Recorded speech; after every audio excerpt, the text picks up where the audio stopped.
Good afternoon, guys. My name is Crystal and welcome to my YouTube channel. So, Alexa, what's the time, please? It's 1:05 p.m. Right, so we've had a parcel from Ricky One. Ricky One. My first name is Crystal.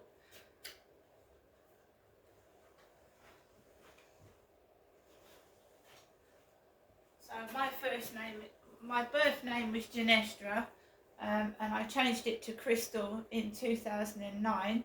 I've not been known by any other names, and I'm a female, white British woman. I was born in the United Kingdom.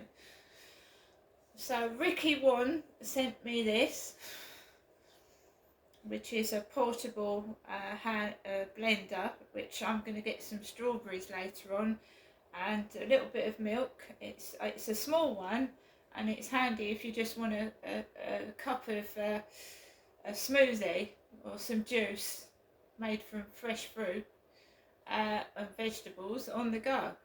So this is what I wanted. This is what I've got. It does work.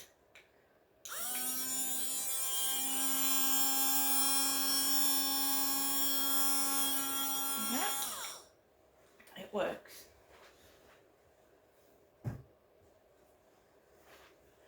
So, Royal Mail Post brought the portable blender. Very pleased with it. I will test it out later on.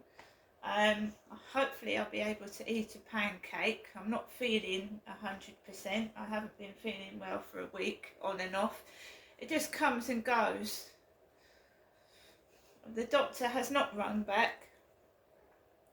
What will happen is, right, if the doctor doesn't ring me back today and they don't ring me back tomorrow, I shall phone up for a face-to-face appointment. That's all I can do.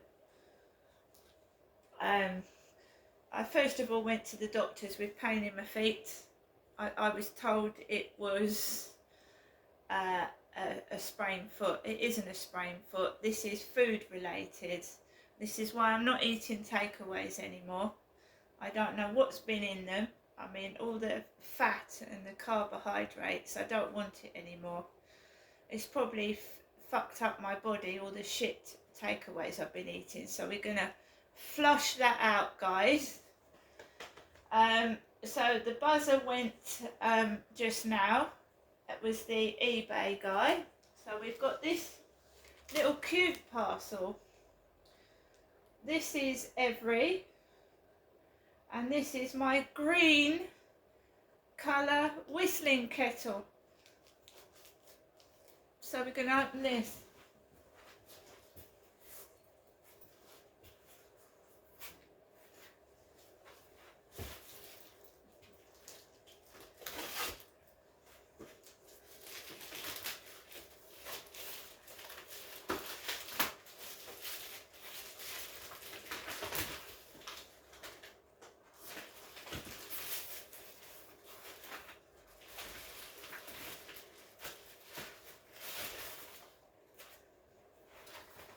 So we've got a stainless steel whistling kettle, 2.5 litres, phenolic handle, whistling spout, constructed from polished high quality stainless steel, benefit from non-drip pouring spouts, cool touch handles, primer kitchenware. Right, so let's take a look at this green whistling kettle. To be fair, this looks quite smart. So I wanted green and yellow to brighten up my kitchen. So this can work on an electric or gas oven hob. I've got electric, so I'm going to use the electric hob, and it makes a whistling noise like my grand's old-fashioned kettle and stove when I was a little girl. So I'm pleased with that. That hasn't been tampered with. That's brilliant. Now we're going on to other post. Excuse me, I'm going to sit down. So my mum has sent me another letter. She's rung as well this morning, not the doctor. I've had a phone call from my mother. The doctor hasn't rung back. And my mum rang an hour ago.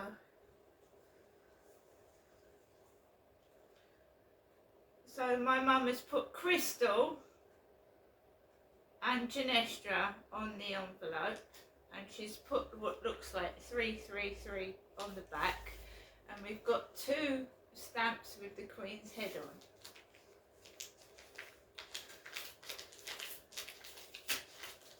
So we're going to open the envelope.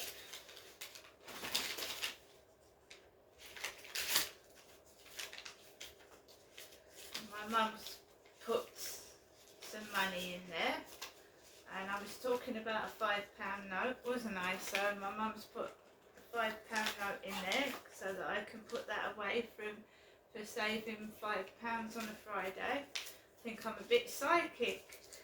I was talking about putting fivers away.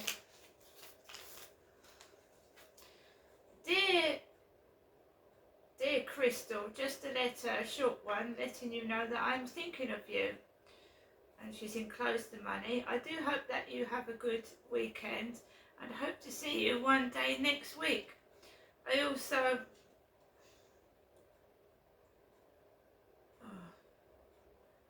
I really hope that you get better soon. Well, bye for now. I'll keep in touch by landline phone, as that is all I really use, as you know. And by letter, of course. Love, Mum. So my mum sent me some money.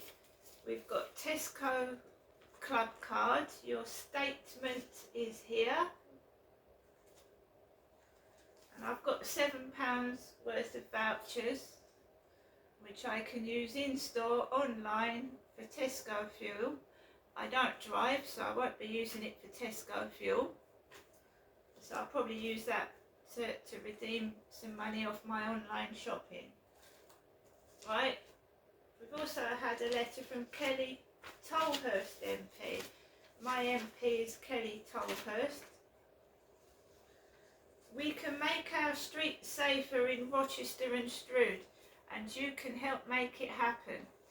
The government has met its pledge to recruit 20,000 extra police across England and Wales. That means we now have 416 more police officers for Kent and Medway, and we're making sure they have the tools and the funding to do their jobs. Now we need to ensure that our extra police are focused on your local priorities. That's why I'm asking for your help. We have a plan to make Rochester, Strood, Hoop Peninsula, Cuxton, Horling and Chatham an even better place to live. And I wanted it to be shaped by residents like you. So will you tell me your priorities for cutting crime in Rochester and Strood? By telling me your priorities, I can make sure I'm focused on the issues that matter most to you. That's the Right Honourable Kelly Tolhurst MP, Member of Parliament for Rochester and Strood. If you remember, so a while back I wrote to Kelly to try and get help in moving out of this flat because I was suffering from a considerable amount of noise nuisance, which was causing my mental health to suffer a great deal. Now I'm on the list for housing, but I am getting stupid properties that aren't suitable, right? They're not suitable, and they're in areas that are worse for crime than where I'm living now. And at least with this place, there are several locks on the doors, and obviously it's hard to get into. So, you know, I need to be in a place which is safe and secure. I'm trying to work in conjunction with my doctors in trying to get, you know, I'm not very well. The stress of living underneath that guy is affecting my mental health, and I need to get more help from the doctor, the Medway Council has received a letter from my doctors. They probably need more medical proof that I'm suffering and I'm not well. This is why I'm trying to get my doctors to get in touch with me, because every weekend I'm sort of like, you see, this noise upstairs I got for 2.5 years, and I never knew when it was going to happen, so I've got PTSD. So even when the noise isn't here, whenever I see him or his kids, my body goes into defense mode, and it makes me like, you know, ready and alert for that noise happening upstairs. So I've suffered from PTSD for the past 2.5 years, and I feel like I'm being controlled by this bloke, and I don't even know who he is. He's nothing to do with me. My life is not his problem, right? So my body goes into defense mode when it sees him and his kids.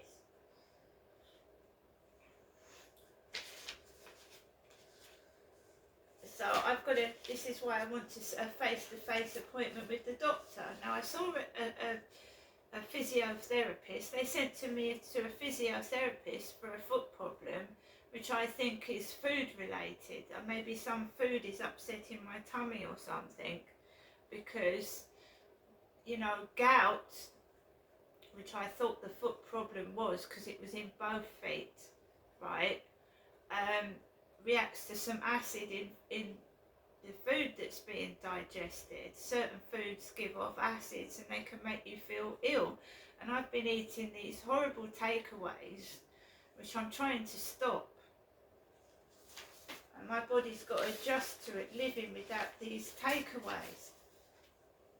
I don't know where they come from. My mum gives me these takeaway leaflets, and she says she gets a bit of paper, and if I don't eat the takeaway, she'll keep going on. Well, why aren't you eating anything? Why don't you want to eat my food? Because I don't want to. It's my body, and I want to control what I eat. And if I don't want to eat that crap, I don't want to eat that crap. It's as simple as that, isn't it? I mean, I don't know who's preparing these meals, right? I am allergic to certain foods. If someone's got an allergy and they get given something that they're allergic to, it can kill them. Simple as that. Now, I'm putting a stop to these takeaways. Yeah, when I go up to see my mum, she shouts her head off at me. I'm getting all this crap from upstairs, on and off, and then I go to my mum's to relax and recuperate, and she's just rearing into me like she used to do to my dad, and I don't want it. And yeah, life is a bit boring, and all I've got in it is my mother, because that's how it's been since I was a little kid, being frightened and terrified and staying indoors. I'm older now. You know, surely I'm old enough to decide what I want to do, where I want to go, right? So, you know, I'm getting sick of it, to be honest. It seems like unreal. Everything seems unreal. Why can't I just be left to live a normal life without people interfering? Like, you go in the shop and some stupid thing happens, like some stupid comedy show. And like, you know, people are listening to what you're saying. I'm not being paranoid, but I've had several conversations in this flat. I've gone outside, and it's like people outside have heard every word I've bloody said in a private phone conversation. And, you know, you end up just keeping quiet in your flat, not speaking, not talking, and not going anywhere. Now, what's going on? What are people afraid of if I start speaking? I mean, you know, what is their problem? And yeah, I don't believe I'm being seen by real doctors. I'm sorry, I don't. They don't know their arse. They don't know their head from their arsehole. They do not know what they're talking about. This ain't a sprained ankle. right? I don't want it no more. If you can't treat me, don't bother, right? I'm not the only one that sits indoors frightened to go to the hospital or the doctors because they're being mistreated. I'm not the only one. There's millions of people that are scared to go outside for the violence out there and the drugs, and there are people that are afraid to go to doctors and the hospital because they're being told to leave the hospital and being given painkillers, and they've ended up having a serious illness and almost died through negligence. And the amount of times, guys, that I've been used as a guinea pig by student doctors and nurses, and I'm going to tell you this as well. It's not only bad dentists, it's bad NHS treatment of myself, along with millions of other people. When I was pregnant with my first child, I was 12 hours in labour, and it was a painful labour. It was horrific. And I also lost a load of blood. I didn't have a blood transfusion, but I lost enough blood to feel like I was going to go unconscious, right? So I gave birth to my baby. They looked after the baby while I had a bath and got all the blood off. But this is before I even had the baby. They used a student to put an injection into my back. I can't remember what it's called now, but pain relief, epidural. So there was all these people stood over me between my legs. You know, they stick their fingers to see how far the baby's coming out, don't they? So you're prodded and poked. You know, when you have a baby, they see everything. Everything's out on show. Your legs are in stirrups. You've got heads down between your legs. So, you know, no. I was 27 when I had my first baby. I wasn't a teenager, thank God. So there was a doctor, and he went, "Oh, this lady's going to put the needle in your spine." It transpires she's a student and she doesn't know the fuck what she's doing. She puts too much epidural into my spine, and I can't feel my fucking legs for hours. They're only supposed to put so much so your legs come back to life after you've given birth. But I couldn't feel my legs for hours after I'd given birth. Right? The NHS that treated me and my children in the 90s needed sacking. Prodding my son about in places that hurt, using students on a baby with liver disease, prodding him, poking him. Ah, Mum, ah, he was going. Why? Useless. My son nearly needed plastic surgery on his fingers because they put a cannula in wrong. They put it in fucking wrong in a baby. They was going to send my son to the plastic surgeon because they fucked up the fucking needle in his fucking hand. Fucking useless, dangerous, not fit for purpose, right? Deliberately using students on me and my kids. Of course they don't know what they're doing, so it fucking hurts even more, doesn't it?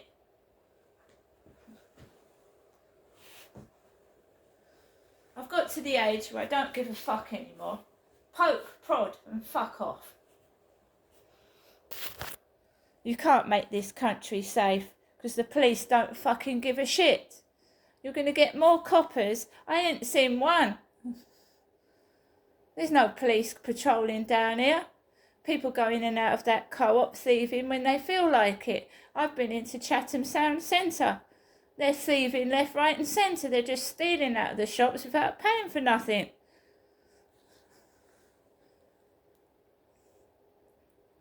They just don't know what it's like. These MPs and people high up just don't know what it's like to live an ordinary everyday life and be frightened, shit scared to walk down the street during the fucking day and going to the doctors and being left on a trolley for over 4 hours in chronic pain. They don't have a fucking clue. See you later.